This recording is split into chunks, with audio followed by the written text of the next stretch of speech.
Salut à tous et bienvenue sur Succulente Compagnie. Aujourd'hui, je vais répondre à une question qui revient souvent. Comment faire fleurir et refleurir ces cactus?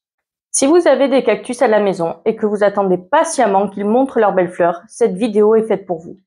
Restez jusqu'à la fin pour connaître les astuces et les erreurs à éviter. D'abord, il faut savoir que tous les cactus ne fleurissent pas facilement. Certains cactus peuvent mettre plusieurs années avant d'avoir leurs premières fleurs, surtout si ce sont des jeunes plantes. Par exemple, les cactus globulaires comme les mammillaria fleurissent plus facilement en intérieur, tandis que les cactus colonnaires, quant à eux, peuvent prendre beaucoup plus de temps. Alors, si votre cactus est encore jeune, soyez patient et ne perdez pas espoir.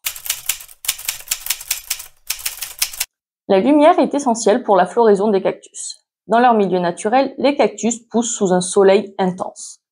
À la maison, placez-les près d'une fenêtre bien exposée, de préférence avec une orientation plein sud. En hiver, si la lumière naturelle diminue, n'hésitez pas à utiliser une lampe de croissance pour pallier au manque de soleil. Gardez aussi en tête que trop de lumière directe, surtout en été, peut brûler certaines espèces de cactus. Surveillez bien la couleur de votre plante. Si elle rougit ou si elle blanchit, cela peut indiquer un stress lumineux. Ensuite, parlons d'un élément clé pour la floraison, le repos hivernal. Beaucoup de cactus ont besoin d'une période de repos pour déclencher leur floraison au printemps.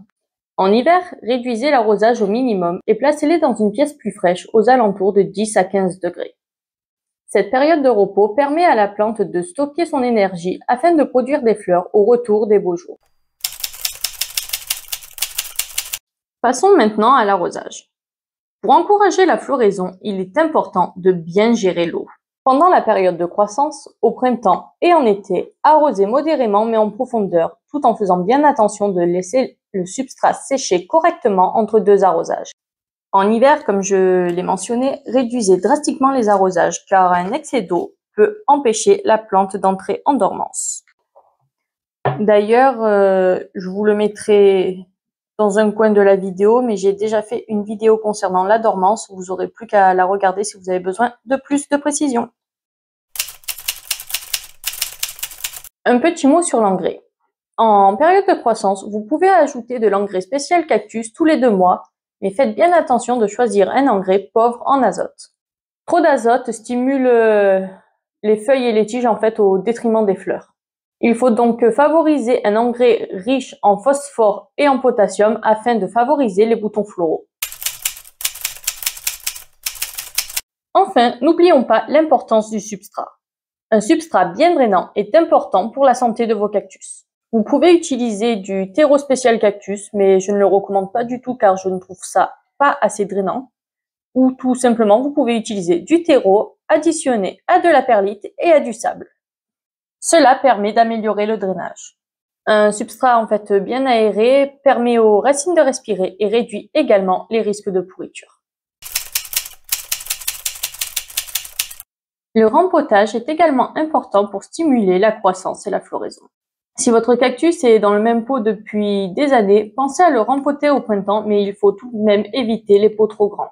Un pot légèrement étroit favorise souvent la floraison. Moi, par exemple, je vais rempoter ce cactus que vous voyez là. C'est un semis que j'ai fait le 5 octobre 2023, mais il commence à rejeter et au-dessous les racines dépassent. Donc même si c'est pas la bonne période, il faut que je le rempote.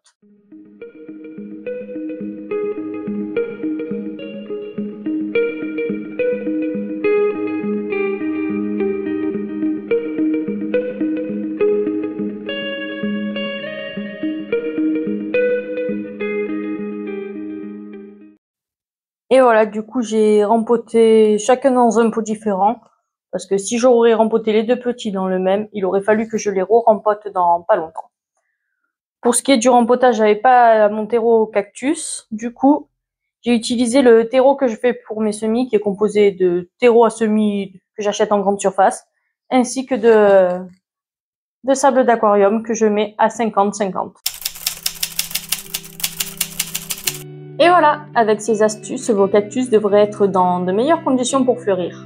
N'oubliez pas que la patience est de mise et que la floraison peut parfois prendre du temps.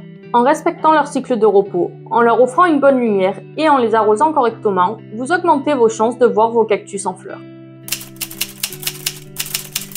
Si cette vidéo vous a été utile, n'hésitez pas à vous abonner, à liker et à activer la petite cloche pour ne rien manquer. Et dites-moi en commentaire si vous avez d'autres astuces pour faire fleurir vos cactus. Je vous dis à très bientôt sur Succulente Compagnie. Au revoir.